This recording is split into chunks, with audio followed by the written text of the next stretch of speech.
and this is why Islam was so appealing to me, was because it was a religion where it was quite conservative. And obviously nothing like that really exists in Britain anymore.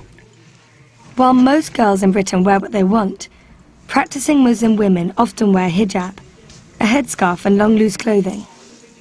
So what if you have to wear a long dress and you know, cover yourself modestly? It's good dressing, you know. It's like, why would you want to get everything out? Do you know what I mean? It's what's the point? You know, who are you trying to prove to?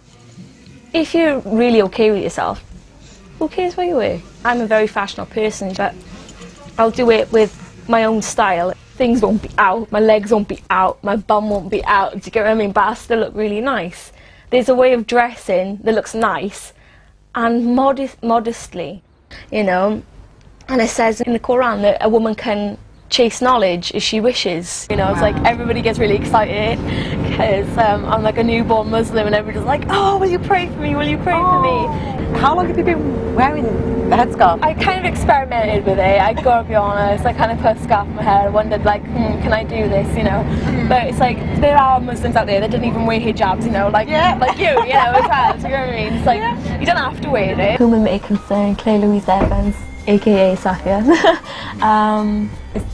This is to certify that Miss Claire Louise Evans, Safia, has been embraced and accepted Islam as a religion on August 2012. The feeling you get when you pray is much different when you just put your hands together. Something washes over you. It's like the deepest meditation that you can think of. Prayer is like 4 until 5. I gotta be honest, I don't know who goes up at 4:24 in the morning. Do you get what I mean? You know, you gotta be really dedicated to do that. Because although I love to pray, I love my sleep as well. So I kind of always miss this. But like, I always like make up for it later. So I don't know if you're supposed to do that, but I'm probably a really naughty Muslim. Still haven't opened this. I was kind of afraid to open it in case it got dirty. It like shows you which way to pray and stuff. It's really ironic actually. It's supposed to be for Islams and yet it says made in China. It's my book and like how to do prayers and stuff, you know, so it's got like what are you supposed to say and all that sort of stuff in it, you know. So yeah, so whenever I start praying I always have that in front of me and I do it really slowly because like I can't do it really fast because like obviously I'm new and I want to do it properly. How are other members of the family with Sophia's change of religion now? They're not very happy. They don't. They're just not very happy about it. Do you think they'll ever get used to the idea? It's very hard. They are pretty accepting my family. I like to think that they are, and they will come round in time. What do you think about Islam? I started reading things and I read the Quran and I just found lots of it like the Bible, you know, which I'd read things in the Bible, and I really don't see it's such a bad religion, and things that she's told me that the parents have more say in things. I see lots of things. The way my mother used to say things about courting and that to fetch the boy home and wait. Yeah. The Muslim religion is more of the old-fashioned Christian way. I was raised in a Christian household. I taught Sunday school, I was a choir director, I was acolyte, but it never felt right. Things felt conflicting. I started learning about Islam almost about a year ago. I originally took Shahada back in New York in January, but then I took it again in the court here to make it more official. I found Islam because I was lost. I was delving between different religions, atheism, existentialism. I didn't know, and I had a coworker give me a Quran to read. I found a lot of peace in it. It's like it's just what was right. There were no contradictions in it. There were no issues with it. It was what was right, and that's the only thing I can come up with. Is it just felt right. I dress better. I feel better. I'm not as anxious anymore. Well, I'm anxious today, but it's different. It's a different anxiety. I eat better. I don't feel angry. I don't feel lonely anymore. I feel like I have a connection with my purpose in life. and you know, it's a lot better. I have felt better in the last year than I have the last 26 years I've been alive. Even if you don't feel 100% that there's the existence of God, there is, and you know, just feel assured that, you know, there is a creator and that they're looking out for you, no matter how bad it gets. That, you know, regardless of how bad it is, there's a reason for it. So just hang in there. Ash-shahada ana ilah illa Allahu, ash-shahada ana Muhammad abduhu wa rasuluhu. Bismillahirrahmanirrahim. As irmãs, então não existe a palma e sim depois da cabeça, né? No caso dos homens falam da cabeça, né? Geralmente, né? Podem vocês, assim, geralmente não tem, eu estava falando já sobre isso, não existe nenhuma radiz ou qualquer coisa que prova que tem que ser assim, não. Tá, mas assim, é uma forma para, assim, só para dizer, para ter assim, para a gente sentir melhor. Mas assim, isso não está na suma, tá? Mas assim, legal. Só pra gente. Então, vocês erguem o dedo assim.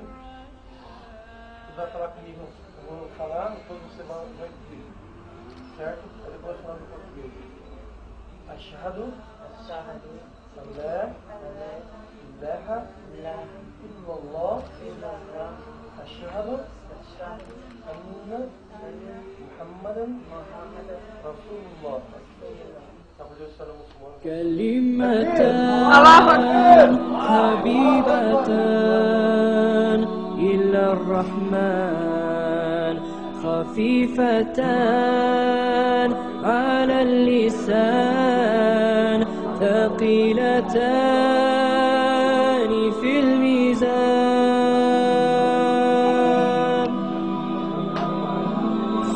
سبحان الله وبحمده سبحان الله العظيم سبحان الله وبحمده سبحان الله العظيم كلمتان حبيبتان إلى الرحمن خفيفتان سبحان الله العظيم كلمتان حبيبتان إلى الرحمن خفيفتان على اللسان. Why would the press suppress, for lack of a better word, such an important event? I mean, Cologne, I suspect, is not that big of a city. I think you've lived there yourself. Why would they suppress something that clearly the public needs to know if there's a danger going on? It's something important. Is this a common practice of the press, maybe the police, to suppress news? Well, there have been suspicions about that, but everybody who was talking about that was immediately put into a very, very extremist So branded a racist or something of that kind? Called a racist.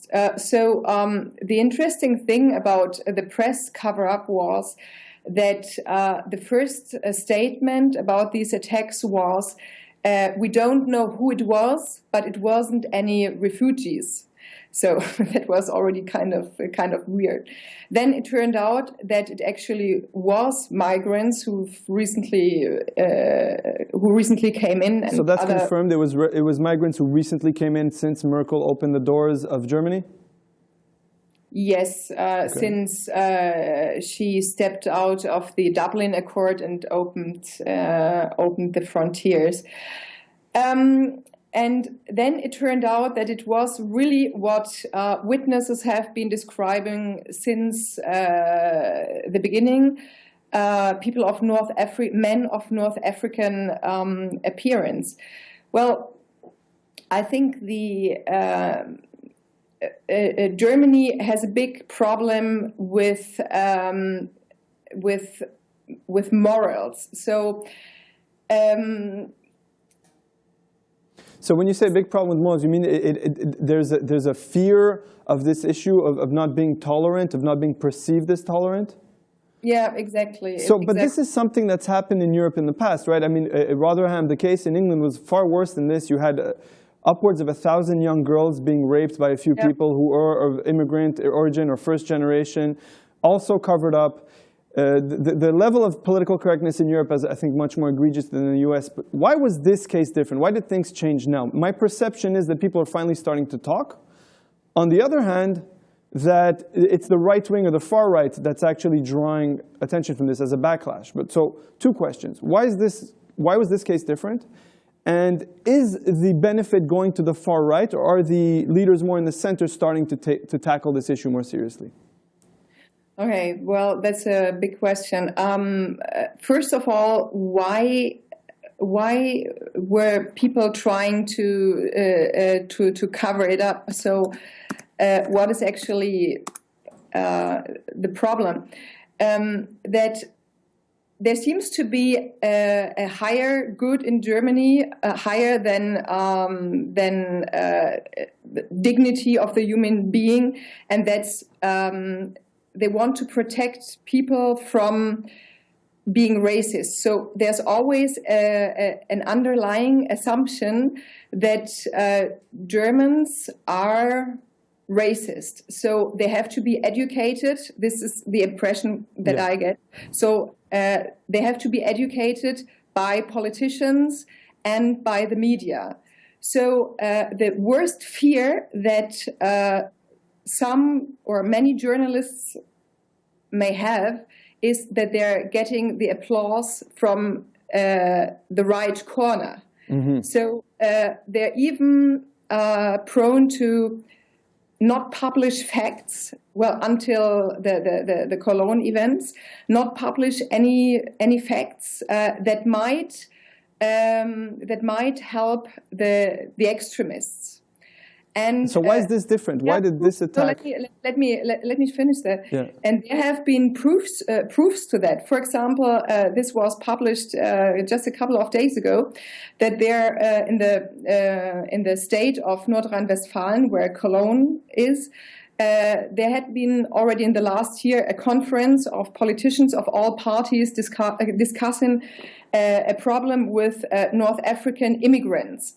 And they decided, no matter whether they were conservative or a social democrat or liberal, they agreed on not to publish that most of the criminal assaults were done by North African criminals because they didn't want the right to profit from that.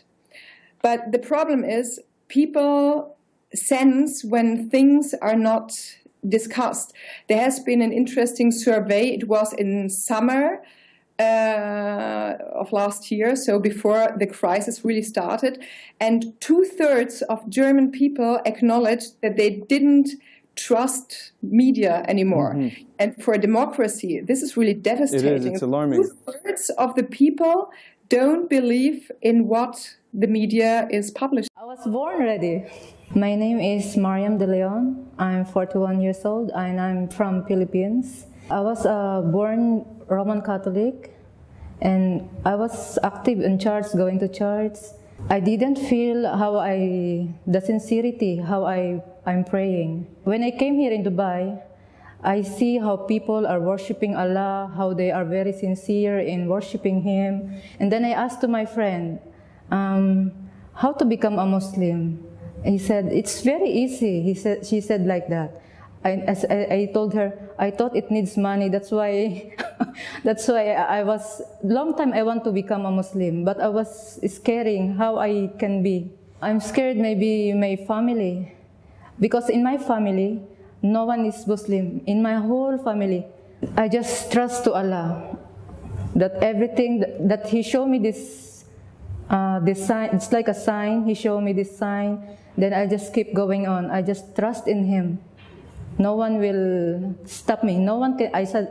before I make Shahada, I said, no one can stop me. I will do this just for Allah. Now, when I become a Muslim, everything changed, all totally collapsed.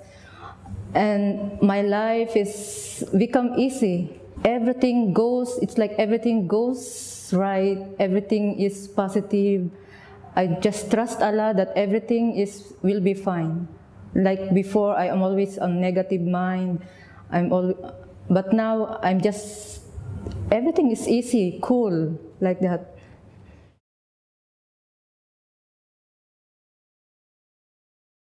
Just keep going on, don't be scared, because this is the sign Allah has showing you the right path, because He wants you to be with Him in paradise.